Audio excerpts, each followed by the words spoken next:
तो हिंदी भाषा के पाठ्यक्रम पे थोड़ी सी बात करते हैं, क्योंकि प्रीलिम्स और मेंस के सिलेबस में थोड़ा सा अंतर तो है। ठीक है, प्रीलिम्स और मेंस का सिलेबस अगर आप देखेंगे एसआई का तो थोड़ा सा अंतर तो है। मेंस में आपको कुछ एक्स्ट्रा टॉपिक्स पढ़ने हैं, बस ये अंतर है। हाँ, चालू कर लो, बंद करना है, गर्मी लग जाएगी यार, इधर आके बैठ जाऊंगी। अपन से ती दूसर मन के अलहन करवा डर बेते हैं। कोनो चक्कर खाक पटिया गया था। हाँ चलो ठीक है, इधर आके बैठ जाना अगर अनकंफर्टेबल लगेगा ना, इधर। ठीक है, हाँ।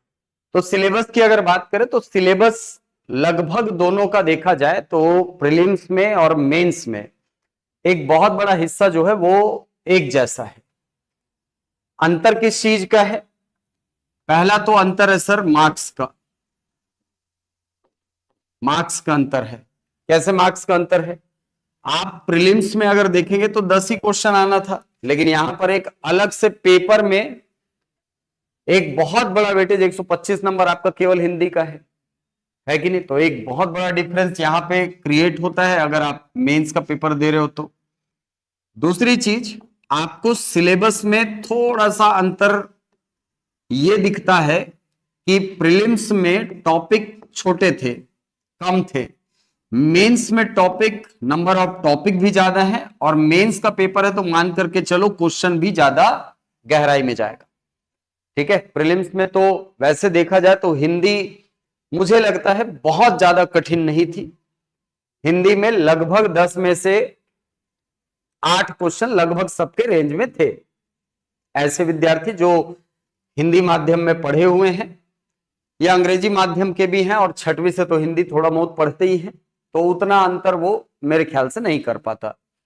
एक दो क्वेश्चन थे जो बिल्कुल उलझाए होंगे आपको, लेकिन फिर भी बाकी जगह से वो कंपनसेट हो जाता है। 2 मैथ्स एक्स्ट्रा बना लिए, हो गया कंपनसेट, है कि नहीं?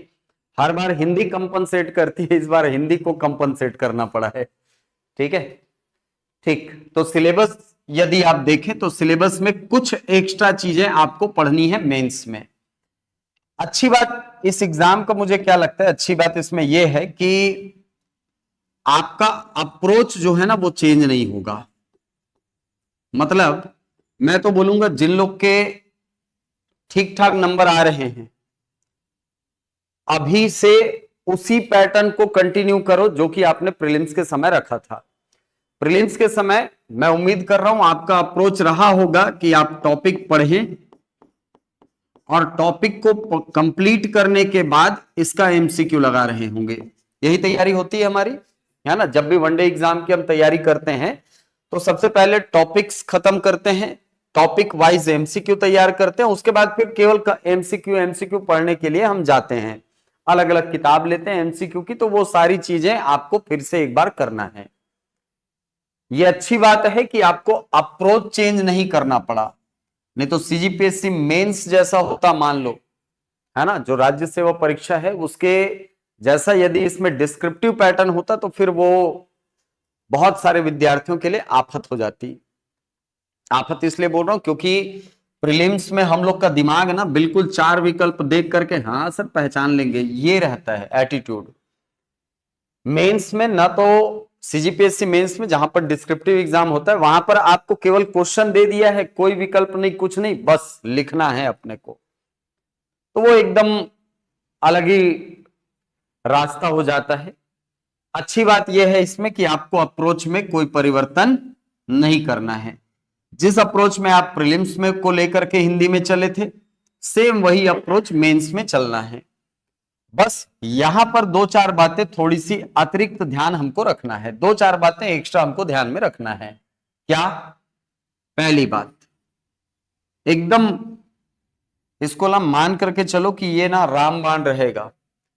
पहली बात ये ध्यान रखना, सिलेबस को बहुत अच्छे से रीड करना, सिलेबस को एकदम अच्छे से रीड करना।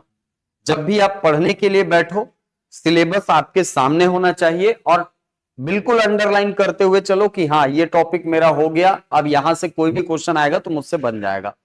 इतना कॉन्फिडेंस बिल्डअप करना है। सबसे पहले सिलेबस को एकदम अच्छे से तैयार करो।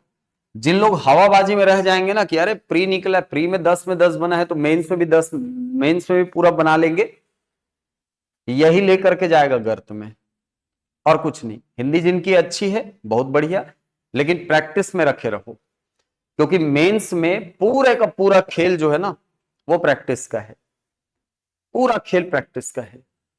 क्यों ऐसा बोल रहा हूं? क्योंकि देखो 2 घंटे का पेपर होना है, 2 घंटे का पेपर होना है, यहां पर 125 अंक की आपकी आनी है हिंदी और 75 अंक की अंग्रेजी है पहले पेपर में। मोटा मोटी देखा जाए तो यहां से 63 क्वेश्चन आते हैं, यहां से 37 क्वेश्चन आते हैं, 37 क्वेश्चन। पिछले बार भी ऐसे ही आया था, 63 हिंदी के थे, है ना, और 37 क्वेश्चन जो थे वो अंग्रेजी के थे। अब आप यकीन मानो, आपको जितना समय इन 63 प्रश्नों को बनाने में लगेगा ना, उतना ही समय या शायद उससे भी ज्यादा आपको ये अंग्रेजी के क्वेश्चन बनाने में लगेंगे। ध्यान रखना इस बात को, क्योंकि 2 ही घंटे का पेपर है। ठीक है, ऐसा नहीं है कि सर जीएस वाला जैसा पेपर है उसमें 3 घंटा दिया है तो इसमें भी 3 घंटा, ऐसा नहीं है। एक ही पेपर 3 घंटे का है वहां, देखे ना सिलेबस। हाँ, जीएस वाला पेपर ही आपका 3 घंटे का है, बाकी दोनों पेपर 2-2 घंटे के हैं। तो आपको ना करना क्या है, यहां पर आपको समय निकालना है किसके लिए? अंग्रेजी के लिए। अच्छी बात यह है, ये आपको उतनी लिबर्टी देती है हिंदी कि आप यहां से समय निकाल के इसमें लगा सकते हो। ये 63 क्वेश्चन अगर बहुत अच्छी तैयारी करने वाला विद्यार्थी है ना, 2-4 क्वेश्चन में मान लो उलझ भी गया, चलो 7-8 क्वेश्चन में उलझ भी गया, उसके बावजूद मुझे लगता है कि लगभग 50 से 55 प्रश्न जो है, 50 से 55 प्रश्न जो है ना, वो लगभग बना लेगा वो 35 से 40 मिनट में। 35 से 40 मिनट में इतना स्वाहा कर लेगा। 35 से 40 मिनट में आपके 50 से 55 क्वेश्चन बन जाने चाहिए हिंदी के। बाकी के 6-7 क्वेश्चन जो बचे हैं, है ना, लगभग आपके 13 क्वेश्चन ले लो मिनिमम साइड पे, और मैक्सिमम में आप ले लो 7 से 8 क्वेश्चन। ये आपको थोड़ा सा टाइम लगाएंगे, और इसको अगर आप 20 मिनट में सॉल्व नहीं कर पा रहे हो तो फिर ये दिक्कत की बात करेगी, ये दिक्कत करेगा अपने को। ठीक है, अगर हम इन्हीं 8 से 10 क्वेश्चन में उलझ के रह गए ना, हम यहां के लिए टाइम नहीं निकाल पाएंगे। इसीलिए माइंड को एकदम क्लियर रखो, एकदम क्लियर रखना है माइंड को कि भाई मुझे हिंदी को जितना जल्दी हो सके समेट देना है। कर सकते हो यार, कर सकते हो। ठीक है, हिंदी इतना पढ़े हैं सर, कब काम आएगा, है कि नहीं? हिंदी इतना पढ़े हैं, कब काम आएगा? यही तो काम आएगा, यही तो टाइम बचाएगा। पिछले बार तो ऐसे क्वेश्चन थे जो मुझे लगता है बहुत सारे स्टूडेंट जो है वो 25-30 मिनट में खत्म कर दिए होंगे। ये वाला हिस्सा 40 से 50 क्वेश्चन लगभग ना 25-30 मिनट में खत्म, क्योंकि एक क्वेश्चन पढ़ने में आपको बहुत ज्यादा टाइम नहीं लगना चाहिए, है कि नहीं? बहुत ज्यादा टाइम अगर आप लगा रहे हो तो फिर वो दिक्कत की बात है।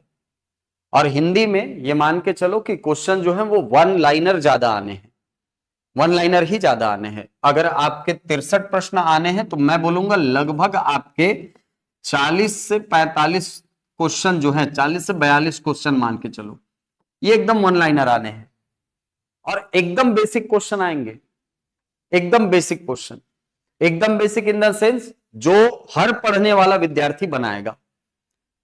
तो एक सावधानी ये भी रखना है कि यहां पे गलती नहीं करनी है। इन 40 से 42 प्रश्नों में एक तिनके भर की गलती स्वीकार्य नहीं है, क्योंकि यहां पर अगर आप गलती किए इसका मतलब आप बाकी लोगों को चांस दे रहे हो कि भैया ले जाओ पोस्ट। समझ आ रही बात? बाकी लोगों को आप खुद मौका दोगे कि बढ़ जाओ मुझसे, क्योंकि कठिन क्वेश्चन बाहर नहीं करेगा आपको। आपको कौन बाहर करेगा? वो सरल प्रश्न बाहर करेंगे जो सबसे बन रहे हैं, लेकिन आप उसमें गलती करो, गोला गलत भर दिए। होता है कई बार, हड़बड़ी में एग्जाम का प्रेशर है यार, है कि नहीं? एग्जाम का प्रेशर क्या से क्या बना देता है आदमी को। मैं तो क्लास में लोगों को रोते देखा हूं सीजीपीएससी के एग्जाम में। हाँ, तो ये जो क्वेश्चंस है ना, लगभग 50 से 55 क्वेश्चन, ये मान के चलो कि हमको 35 से 40 क्वेश्चन में 35 से 40 मिनट में खत्म करने हैं। अब इतनी स्पीड बढ़ाने के लिए क्या करना पड़ेगा सर? 2 चीजें मैं बोलूंगा। दो चीजों पे काम करना है। ये दो चीजों पे अगर काम कर लिए ना, हिंदी में बहुत अच्छा स्कोर होगा। पहली चीज काम करना है अपने को स्पीड पे। किस चीज की स्पीड? रीडिंग की स्पीड। बहुत सारे लोगों को समस्या ये होती है कि वो क्वेश्चन को पढ़ते तो हैं लेकिन पढ़ने में समय लगता है, क्योंकि पढ़ने का मतलब केवल एक बार ऐसे अक्षरों को पढ़ लेना नहीं होता है, पढ़ करके उसका अर्थ समझना कि क्या पूछ रहा है, उस कंक्लूजन तक पहुंचना, ये वही कर सकता है जिसने अच्छे से प्रैक्टिस की है। क्योंकि हम कई बार पढ़ने में गलती करते हैं, होता है ऐसा। तो रीडिंग बढ़ाना है अपने को, पढ़ने की रीडिंग बढ़ाने का मतलब सही पढ़ना है, क्या पूछ रहा है यहां तक पहुंचना है। दूसरी चीज जिस पे हमको काम करनी है वो है आंसर की एक्यूरेसी। आंसर की एक्यूरेसी, और ये कब आएगा? जब ज्यादा से ज्यादा स्टडी करोगे, ज्यादा से ज्यादा फैक्ट्स को पढ़ोगे, ज्यादा से ज्यादा आप चीजों को समझोगे, ज्यादा से ज्यादा आप उसके सवाल सॉल्व करोगे, तो तब आप पहुंचोगे एक्यूरेसी में। ये दो चीजें अगर आप कर लिए तो ये 50 से 55 क्वेश्चन 35 से 40 मिनट में आराम से बन जाएंगे, आराम से बन जाएंगे। आप अभी भी अगर क्वेश्चन आपको दूंगा ना, मैं मान लो एक क्वेश्चन देता हूं तो आपको पढ़ने में 1 मिनट लग जाएगा, ऐसा नहीं है। लग जाता है क्या? अगर लग जाता है तो दिक्कत की बात है भाई। ठीक है, मान लो अगर मैं 4 विकल्प ऐसा दे करके पूछूं कि भाई फलाना वर्ग का उच्चारण स्थल क्या है, अगर इसको पढ़ने में आपको 1 मिनट लग जा रहा है मतलब फिर ये दिक्कत करेगा। समझ आ रही बात? बेसिक क्वेश्चन, ये जो 50 क्वेश्चन या 35 से 40 क्वेश्चन जो बोल रहा हूं ना, ये एकदम बेसिक लेवल के होते हैं। बेसिक लेवल कहने का मतलब ये लगभग सभी अभ्यर्थी अटेम्प्ट करते ही हैं, अटेम्प्ट करते ही हैं। और कई लोगों का सही लगता भी है, तुक्का भी लग जाता है कई लोगों का, कई लोगों के सबकॉन्शियस में होता है, निकल करके गोला भरा जाता है, वो भी सही है। पहले कॉल पे वो लोग बिलीव करते हैं, चलो लगा देते हैं गोला, हो गया सही। आप लोग भी इस चीज को ना प्री में महसूस किए होंगे, आपके दिमाग का पहला कॉल जो होता है ना वो सही होता है ना। बाद में अगर गलत हो, गलत नहीं नहीं नहीं दिमाग लगा के दूसरा गोला भर दिया तो घर आके पछताना पड़ता है। मेरे साथ बहुत हुआ है ये, मेरे साथ बहुत हुआ है ठीक है, होता है ये। ठीक है, तो इसमें कोई परेशान होने वाली चीज नहीं है। यहां से सीखने वाली बात यह है कि जो चीजें हमारे सबकॉन्शियस में हैं उसको हम एग्जाम में रिजल्ट के रूप में दिखाएं कि हाँ हमारे दिमाग का पहला कॉल था तो हमने लगा दिया बस। और माइनस मार्किंग है नहीं तो मेरे पास तो फुल स्वतंत्रता है इस गोला भरने की। समझ आ रही बात? तो पहला कॉल जो होगा ना उस पर ट्रस्ट करना। ठीक है, कई बार ऐसे क्वेश्चन होते हैं जो नहीं बनते हैं एकदम, मतलब ऐसे लगता है कि यार ये पढ़ा हुआ तो है लेकिन आंसर भूल गए हैं। जैसे मान लो अगर मैं आपको ये कहूं ना कि अच्छा अंधेर नगरी पढ़े हैं सभी, अंधेर नगरी के रचनाकार कौन है? देखो अब ये क्वेश्चन ना छोड़ते बनेगा ना बनाते बनेगा होगा ऐसा। हाँ भाई, हाँ वही बोल रहा हूं। अब मैं आपको 4 विकल्प दे दूंगा ना तो हो सकता है बन भी जाए, हो सकता है बन भी जाए, हो सकता है तुक्के से बन जाए। जैसे मैं 4 विकल्प दे दिया आपको, सुमित्रानंदन पंत ने लिखा है, कि निराला ने लिखा है, कि भारतेंदु हरिश्चंद्र ने लिखा है, कि महावीर प्रसाद द्विवेदी ने लिखा है। चलो बताओ भाई, द्विवेदी वाला, हाँ हरिश्चंद्र, ठीक है। आप लोग ओ दे देखो, यही बोल रहा हूं मैं। कई बार ऐसा होता है कि तुक्का लग भी जाता, अभी आंसर पता नहीं था, विकल्प देख के आ गया ना दिमाग में, कई बार होगा ऐसा। तो पहले कॉल पे ट्रस्ट करना, ठीक है, पहले कॉल पे ट्रस्ट करना। ठीक है, तो ध्यान रखना कि कभी भी आप जब क्वेश्चन सॉल्व करने के लिए जाओ ना तो आपको ऐसे कुछ क्वेश्चन मिलेंगे जो ऐसा लगेगा कि यार पढ़ा हुआ तो है, पढ़े हैं कहीं पर तो पढ़े हैं, है ना। तो अभी से उसकी प्रैक्टिस करनी है। ठीक है, अभी से कुछ ऐसे क्वेश्चन निकालने हैं या ऐसे क्वेश्चन देखने हैं जिनको हमने सुना था कभी लेकिन अभी पढ़ा नहीं है, रिसेंट में हम उसको नहीं पढ़े हैं। अपने दिमाग के कॉल को चेक करना कि वो सही नंबर डायल कर रहा है कि नहीं कर रहा है कि नहीं। ठीक है, चलो 39 क्वेश्चन एकदम बॉर्डर में ही हो भाई, राम सिंह एकदम बॉर्डर में हो यार। 39 ना एकदम बॉर्डर में, अब उसमें ना हाँ भी नहीं बोला जा सकता और नहीं भी नहीं बोला जा सकता। ठीक है, और मुझे उम्मीद थोड़ी सी कम लग रही है। ठीक है, चलो अब झूठ बोल के आपको क्या भुलवार के रखूं यार हम, है कि नहीं। चल, तो ये दो चीजों पे ना अभी से काम करो, हिंदी में, हिंदी में इन दो चीजों पे अभी से काम करो। और ये काम मैं आपको इसलिए भी दे सकता हूं क्योंकि आप लोग अभी प्रीलिम्स रिसेंट दे करके आ रहे हो, तो अभी भी हाथ जमा हुआ है, अभी भी बस अपने को क्वेश्चन चाहिए, थोड़ा सा दिमाग चलाना है, आंसर तक पहुंचना है कि नहीं। तो अपने को कोशिश करनी है इन दोनों चीजों की, स्पीड, पढ़ने की स्पीड बढ़ानी है और आंसर में एक्यूरेसी तक जाना है। ठीक, ये तो हो गई बात। ये अंतर दिखेगा आपको प्रीलिम्स में और मेंस में। अब दूसरी बात जो मैं आपको बोल रहा हूं है ना, एक तो सिलेबस को बहुत अच्छे से पढ़ना, दूसरी चीज अप्रोच डेवलप करना है। अप्रोच डेवलप करने के लिए ये सिलेबस को एकदम अच्छे से पढ़ना, सिलेबस को बाकायदा अंडरलाइन करते हुए चलना कि भाई हाँ ये टॉपिक मेरा बचा हुआ है, ये टॉपिक मैंने कर लिया है। ठीक है, चलो और एक चीज, अभी जो सीजीपीएससी का पैटर्न मैं देख रहा हूं ना, पिछले 4-5 एग्जाम से देख रहा हूं, जो चाहे एडीआई का एग्जाम हो, चाहे इधर उधर माइनिंग इंस्पेक्टर वगैरह का एग्जाम हो, व्यापम और इसका एग्जाम अगर देखे तो हिंदी में ना कुछ चीजें मुझे लगता है कि ना अब तो एकदम टूट के इसको पढ़ना चाहिए। जो हम लोग पहले एकदम लास्ट टाइम के लिए छोड़ देते हैं ना, उसको अभी से करते रहोगे ना तो लास्ट तक जाकर के बहुत अच्छी तैयारी हो जाएगी आपकी। जैसे एक मैं बोलूंगा आपका पर्यायवाची, इस बार देखे प्रीलिम्स में, हाँ कहर ढाना सुने हो? मुहावरा, कहर ढा दिया भाई, पर्यायवाची 3-4 तो पूछा है। हाँ, पर्यायवाची हो गया। एक मैं बोलूंगा समुच्चारित भिन्नार्थक, मेंस में आता ही है ये, समुच्चारित भिन्नार्थक शब्द। तीसरा आप इसमें करते रहो विलोम शब्द, और चौथा अनेक शब्दों के लिए एक शब्द।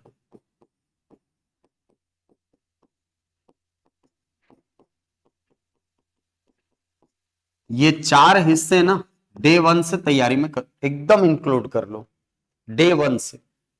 क्यों बोल रहा हूं? क्योंकि अभी कुछ पैटर्न जो मैं देख रहा हूं ना सीजीपीएससी का, वो यहां से भर भर के क्वेश्चन दे रहा है यार, एकदम यहां से तो एकदम एकदम फेवरेट जोन बन गया उसका, पर्यायवाची, समुच्चारित भिन्नार्थक, विलोम, अनेक शब्दों के लिए एक शब्द, इसमें भी उसका एकदम फेवरेट बन गया पर्यायवाची।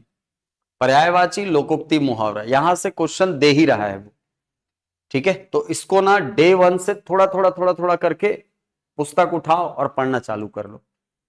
ठीक है, डे 1 से इसको पढ़ना चालू करो। अप्रोच वही रहेगा जो आपका मेंस में रहा है, मतलब प्रीलिम्स में रहा है। मतलब शब्द देखना है, ये किताबों में कैसा दिया होगा, ये शब्द दिया होगा आपको, इसके सामने बहुत सारे इसके पर्यायवाची लिखे होंगे, लिखा होता है ऐसा। हमको क्या करना है, इसको देख करके रिकॉल करने की कोशिश करनी है कि ये हमको याद आ रहा है कि नहीं, क्योंकि विकल्प वैसे ही देगा, है ना। यहां पर जैसे मान लो कोई शब्द दे दिया, जैसे शब्द दे दिया आपको यहां पर पन्नग, पन्नग किसका पर्यायवाची है? अब यहां पे आप पढ़े रहोगे इसको, सर्प का पर्यायवाची है, पन्नग होता है, उरग होता है, सांप होता है, बहुत सारे पर्यायवाची। जब तक आप इसको यहां से उठाकर यहां तक आंसर तक नहीं लाओगे, तब तक आपके पढ़ने का कोई औचित्य ही नहीं है। सोचो ना, एग्जाम हॉल में अगर ये देख करके ये याद नहीं आ रहा है तो आपके पढ़ने का मतलब क्या है, बताओ ना। हम लोग का दिमाग जो होता है ना, वो यूनिडायरेक्शनल याद करने की कोशिश करता है। यूनिडायरेक्शनल मतलब एक दिशा में, एक दिशा मतलब आप सर्प पढ़े और इसके बाद ना इसको रटना चालू करते हो, हाँ इसका ये पर्यायवाची है। और जब एग्जाम हॉल में ये पूछता है तो ये याद नहीं आता, होता है, कई बार होता है ऐसा। ठीक है, जैसे मान लो अगर मैं आपको पूछूं नग किसका पर्यायवाची है, किसका पर्यायवाची है नग? पहाड़ का। और हाँ, सर्प का पर्यायवाची है नग, अच्छा। और और मान लो सर्प नहीं है, सॉरी पर्वत नहीं है, सर्प का तो होता ही नहीं है ये, है ना, सर्प का नहीं होता। न ग, न यानी नहीं है, ग यानी गति, जिसमें गति ना हो, किसमें नहीं होती, पर्वत में नहीं होती सर, ठीक है। हाँ, मान लो विकल्प में ना, विकल्प में पर्वत नहीं दिया है और विकल्प में दे दिया है भूधर, तो हमको यहां से यहां तक भी जाना है और यहां से यहां तक भी जाना है, मतलब बाई डायरेक्शनल चलना चाहिए दिमाग, है कि नहीं। हम लोग का दिमाग क्या है, पर्वत का पर्यायवाची नग, ये रटे हुए हैं, है ना। मान लो उसने भूधर दिया, तो भूधर से याद ही नहीं आता सर पर्वत क्या है, पर्वत का पर्यायवाची है कि नहीं है। तो अपने को ना दिमाग दोनों साइड में चलाना है। एक बार पढ़ लो आप, यहां से पर्यायवाची है ये पढ़ लो, लेकिन अगर यहां से यहां आना है तो फिर आपको रिवर्स ऑर्डर में चीजों को पढ़ना होगा। जैसे मान लो अगर आप अग्नि का पर्यायवाची पढ़ते हैं तो अग्नि के पर्यायवाची बहुत सारे हैं, आग पढ़ते हो, पावक पढ़ते हो, अनल पढ़ते हो, सरल शब्द है ये, और इसीलिए देता नहीं है वो देता है जैसे वहनी, वहनी किसका पर्यायवाची है, या आपको शब्द दे देता है जात वेद, देखो जात वेद। अब जात वेद जो है ना, ये थोड़ा थोड़ा मिलता है किससे, जात रूप से मिलता है ना, शब्द दिखने में या उच्चारण करने में या पढ़ते समय हमको थोड़ी सी सिमिलैरिटी यहां पर दिखती है। और जात रूप पर्यायवाची होता है सोना का, स्वर्ण का, स्वर्ण का पर्यायवाची है जात रूप। अब दिमाग में मतलब सामने आपके विकल्प में ये भी दिया है, ये भी दिया है, तो पहला कॉल आपको दिमाग में ना अग्नि का एक बार आएगा, लेकिन तुरंत आपका दिमाग स्विच करेगा कि नहीं नहीं नहीं नहीं, जात रूप है। फिर आप भागोगे किधर, जात वेद, हाँ सोना है, हो गया गलत, समझे। तो पहले कॉल पे ट्रस्ट करने का ये भी रीजन है कि हम लोग का दिमाग ना पहले बार में सही आंसर देता है, ठीक है। इस चीज को मैंने बहुत एक्सपीरियंस किया है यार, पहला कॉल ना लगभग 80% टाइम सही आंसर दिया है मुझे, लगभग 80% टाइम। तो मैं थोड़ा सा इसको ना इंप्लीमेंट करने के लिए बोलता हूं, ठीक है। चलो, तो ये सारी चीजों को ना उसी पैटर्न में पढ़ो जिस पैटर्न में आपने प्रीलिम्स में पढ़ा था। उम्मीद कर रहा हूं पढ़े थे कि नहीं यार, नहीं सर बोले 3 क्वेश्चन आ गया सर। हाँ चलो आगे बढ़ते।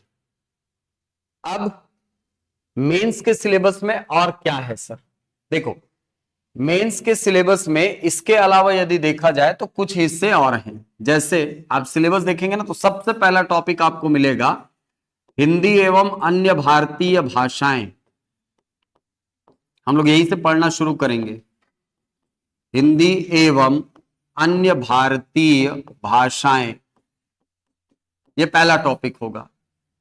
इसके अलावा और क्या टॉपिक है, बाकी बीच में सारे वही टॉपिक लिखे हैं जो कि प्रीलिम्स में, वही वर्णमाला है, वही संधि उपसर्ग प्रत्यय समास है, वही आपका संज्ञा सर्वनाम विशेषण क्रिया है, उनका व्यवहारिक प्रयोग लिखा हुआ है सिलेबस में, ठीक है। वही आपका शब्दों के भेद अर्थ के आधार पर और रचना के आधार पर वाक्य के भेद लिखा हुआ है ना, अर्थ के आधार पर वो सारी चीजें आपके प्रीलिम्स में थी।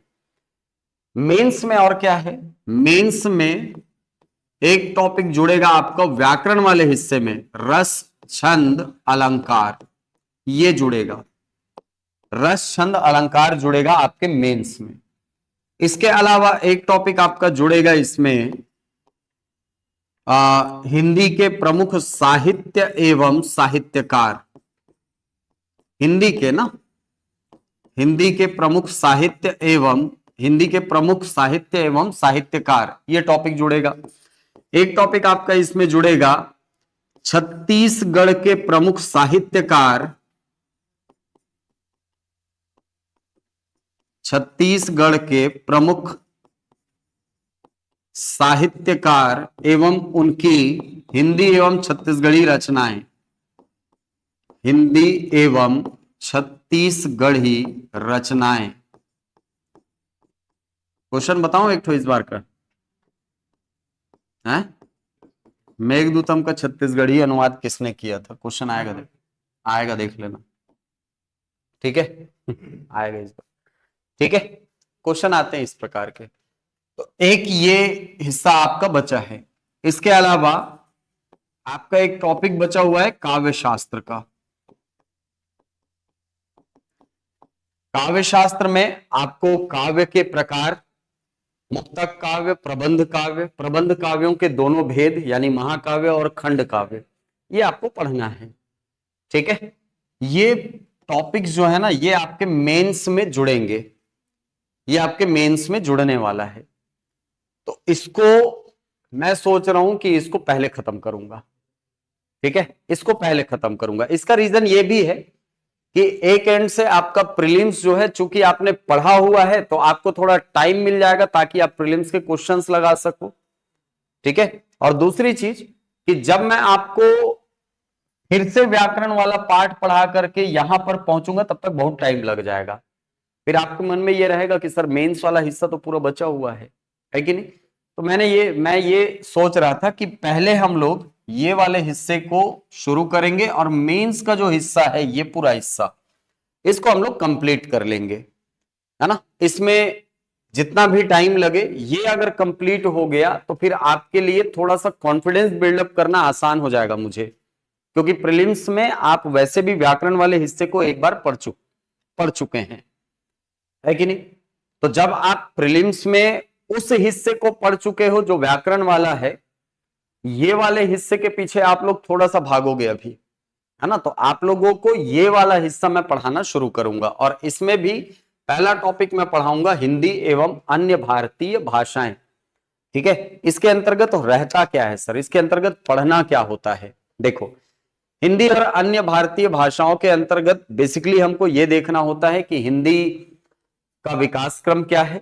हिंदी अलग अलग चरणों से होती हुई वर्तमान समय तक पहुंची है, तो वर्तमान में हिंदी का जो रूप है वो कैसे आया है, हिंदी का विकास क्रम कैसे चला है, संस्कृत से होती हुई कैसे कैसे कैसे किन किन चरणों से होती हुई वर्तमान हिंदी तक हम पहुंचे हैं, ये हमको पूरा देखना है।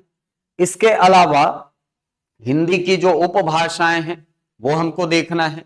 हिंदी की जो 5 प्रकार की उपभाषाएं होती हैं वो पांचों उपभाषाओं को हमको देखना है। इसके अलावा इसी में संवैधानिक प्रावधान जैसी चीजों को भी हमको देखना है, मतलब कॉन्स्टिट्यूशन में क्या क्या प्रोविजंस हैं हमारे भाषा के संबंध में, वो सारी चीजें देखनी है। लास्ट टाइम पूछा था आर्टिकल 351 को, यदि आपको याद होगा तो आर्टिकल 351 को लास्ट टाइम पूछा था कि हिंदी के विकास के संबंध में प्रावधान किस अनुच्छेद में वर्णित है, या इसी को शायद रिवर्स किया था कि अनुच्छेद 351 का वर्ण विषय है ऐसा, तो इसका विषय है हिंदी के विकास के लिए निर्देश। तो ये क्वेश्चन मेंस में आया हुआ था। तो आर्टिकल्स बहुत इंपॉर्टेंट हो जाएंगे आपके लिए, इसीलिए संवैधानिक प्रावधान पढ़ना बहुत जरूरी है। संवैधानिक प्रावधान पढ़ने के बाद एक छोटा सा टॉपिक है शास्त्रीय भाषाएं, वो भी हमको कंप्लीट करना है। और शास्त्रीय भाषा जब आप कंप्लीट कर लोगे, कितना टाइम से चालू हो गया पता नहीं चला, 8 बजे से चल रही है मेरी क्लास सालिग्राम। ठीक है, तो ये शास्त्रीय भाषा वाला टॉपिक पढ़ने के बाद कुछ चीजें और आती हैं भाषा बोध में, या हिंदी के साथ अन्य भारतीय भाषाओं में, अन्य भारतीय भाषाओं के संबंध में थोड़ी तथ्यात्मक चीजें जिनको हम लोग पढ़ेंगे, जिसमें लिपि का विकास क्रम एक टॉपिक आता है। लिपियों का विकास क्रम कैसे हुआ है, धीरे धीरे करके कैसे लिपियां वर्तमान स्वरूप तक पहुंची हैं, उनको हमको देखना है। शारदा लिपि क्या होती है, कुटिल लिपि क्या होती है, सारी चीजों पे बात करेंगे, क्योंकि कई बार इनके बेसिक फीचर से क्वेश्चन पूछता है। वैसे अभी तक सीजीपीएससी ने ये एग्जाम लिया नहीं है ना, तो आप ये नहीं बोल सकते कि सर इसके क्वेश्चन कैसे पूछेगा, आप प्रिडिक्ट नहीं कर सकते। और सीजीपीएससी तो शुरू से अनप्रिडिक्टेबल रहा ही है। ठीक है, कुछ मामलों में तो मैं बोलूंगा कि एकदम अनप्रिडिक्टेबल है। एडीआई का एग्जाम क्लास 2 ऑफिसर का पद है, इतना सरल दे दिया कि बिना पढ़े गया था एक विद्यार्थी, मेरे को पता है उस समय वो मेंस दिया था और मेंस के लगभग 10-15 दिन के बाद एडीआई का एग्जाम हुआ था। आप मानोगे नहीं, एक दिन नहीं पढ़ा था वो, और एडीआई के एग्जाम में उसके 234 नंबर आए थे, सेलेक्ट भी हो गया। सोचो, एडीआई भी निकाल लिया उसने, बिना पढ़े गया था। मतलब एडीआई के लिए अलग से उसने पढ़ा ही नहीं था, वो तैयारी कर रहा था सीजीपीएससी की। हाँ, लेकिन यह है कि उसके 4-5 साल की मेहनत थी, 4-5 साल तक उसने खूब पढ़ा था। वो 4-5 साल की मेहनत अल्टीमेटली उसको क्लास 2 का पोस्ट दे दी। इधर उसका सीजीपीएससी मेंस भी निकल गया, इंटरव्यू दिया लेकिन वो सेलेक्ट नहीं हुआ था। तो ये हुआ उसके साथ। तो एडीआई का एग्जाम क्लास 2 था, इतना इतना सरल दे दिया। और यही सीजीपीएससी एक बार एग्जाम लिया था, आपको याद होगा, प्यून का। और ऐसा क्वेश्चन पूछा था जरा रॉकेट साइंस पढ़ाना हो, है ना, बहुत कठिन क्वेश्चन दे दिए, कुछ कुछ प्रश्न तो बहुत कठिन दे दिए थे, कुछ क्वेश्चन सरल भी थे, कुछ क्वेश्चन कठिन भी थे, लेकिन ठीक है, कैसे करोगे अब। ठीक है, चलो। तो अब थोड़ा सा रिफॉर्म मोड में मुझे दिख रही है सीजीपीएससी। रिफॉर्म मोड कहने का मतलब कि वो सारी चीजों को ना अब व्यवस्थित करने के मूड में है, और व्यवस्थित करने के मूड में जब कोई कोई संस्था आती है तो थोड़ी सी पीड़ा देती है तैयारी करने वालों को। ठीक है, तो ये शायद प्रीलिम्स जो अभी आपका एसआई का हुआ ना, शायद उसी का मुझे लग रहा है कि परिणाम। ठीक है, क्योंकि जब रिफॉर्म होता है तो थोड़ी सी नई चीजें आती है, तो हमको लगता है अरे ये क्या हो गया, ये क्या हो गया। इस बार टेक्स्ट डायरेक्ट उठा करके पूछे गए हैं, आपने देखा होगा जो स्टेटमेंट वाले क्वेश्चन आए थे वो एकदम लाइन टू लाइन किसी टेक्स्ट बुक से उठा करके पूछ देता है। तो ऐसा होता है जब रिफॉर्म के मूड में आती है ना कोई संस्था एग्जाम लेने वाली, तो ये काम करती है। तो आपको ये मान करके चलना है कि टेक्स्ट बुक को एकदम अच्छे से पढ़ना है। ठीक है, टेक्स्ट बुक को एकदम अच्छे से पढ़ना। चल, तो यहां से हम लोग कहानी चालू करेंगे हिंदी एवं अन्य भारतीय भाषाओं से।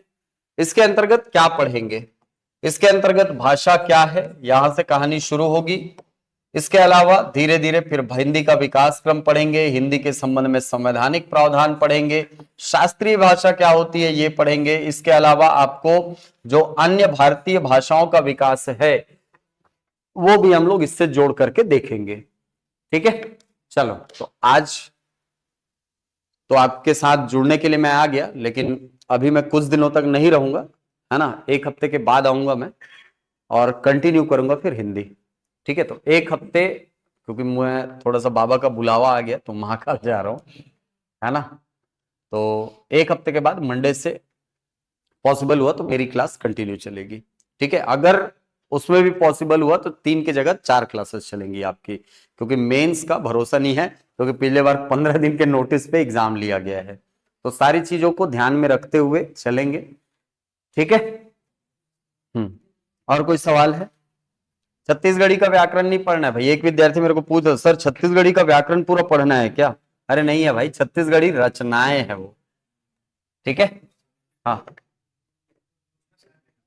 किसमें, छत्तीसगढ़ी के, हाँ, छत्तीसगढ़ी के साहित्यकारों को हमको पढ़ना है, छत्तीसगढ़ के प्रमुख साहित्यकार और इनकी, लेकिन ये है ना, इनकी हिंदी और छत्तीसगढ़ी दोनों रचनाएं पढ़नी है। ठीक है, दोनों रचनाएं पढ़नी है, हिंदी के हिंदी रचनाएं भी और छत्तीसगढ़ी रचनाएं भी। हिंदी के प्रसिद्ध कवि लेखक एवं उनकी प्रसिद्ध रचनाएं, छत्तीसगढ़ के प्रसिद्ध कवि लेखक एवं उनका हिंदी एवं छत्तीसगढ़ी रचनाएं, दोनों चीजें लिखी हैं। ठीक है, तो इसमें मतलब मान के चलो, ये वाला जब हिस्सा आ गया है ना इधर बोर्ड में, ये वाला हिस्सा जब आपके सिलेबस में लिख दिया, मतलब आपको हिंदी साहित्य का इतिहास पढ़ना है यहां, समझे, आदिकाल से लेके पूरा कहानी चलेगी आधुनिक काल तक, ये पूरा हिस्सा पढ़ना है अपने को। आदिकाल पढ़ोगे, भक्ति काल पढ़ोगे, रीति काल पढ़ोगे, आधुनिक काल पढ़ोगे। आधुनिक काल आगे जाके फिर 6 भाग में बटेगा, भारतेंदु युग में, द्विवेदी युग में, छायावाद, प्रगतिवाद, प्रयोगवाद, नवीन कविता। ये पूरा हिस्सा पढ़ना है, समझो, ये पूरा हिस्सा पढ़ना है। ठीक है, हाँ, ये राहत की बात है कि इसमें पंक्तियां नहीं पूछेगा, है ना, कि ये किसकी, ये पंक्ति किसकी है, वो लिटरेचर वाले एग्जाम्स में पूछा जाता है, आपके एग्जाम में उतना नहीं जाएगा।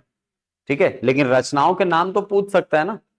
हाँ, कल की डेट में पूछ लिया कि भाई मैथिल कोकिल किसको बोला जाता है, हो गया, फिर विद्यापति को कहा जाता है ना, किस काल से संबंधित है। नहीं यार, आदिकाल के कवि है विद्यापति। ठीक है, तो ये थोड़े से टफ क्वेश्चन बन सकते हैं, और यहां तक जाकर के अपने को पढ़ना है, यहां तक जाकर के पढ़ना है अपने को। ठीक है, चलो, तो ये आपका एक्स्ट्रा हिस्सा जो कि मेंस के सिलेबस में है, बाकी सारे हिस्से ना सेम है। और मैं बोलूंगा डे 1 से इसको धीरे धीरे करके खत्म करना शुरू करो, क्योंकि ये अंतिम समय का हेडेक हमारे दिमाग में रहता है फिर, है ना, अंतिम समय का हेडेक रहता है जो कि लास्ट में बहुत तकलीफ देता है। ठीक है, अभी आपके क्लास के बाद और भी क्लास है। अरे भाई 12 बजे तक पढ़वा दे रहे आते हैं यार। नहीं नहीं, ये लास्ट क्लास है सालिग्राम। ठीक है, चलो मिलते हैं फिर। और कोई सवाल है? हाँ भाई, क्या चीज? कंप्यूटर सिलेबस में एक बार सिलेबस देख तो लेना पहले, एक बार देख लेना सिलेबस में। ठीक है, चलो मिलते हैं।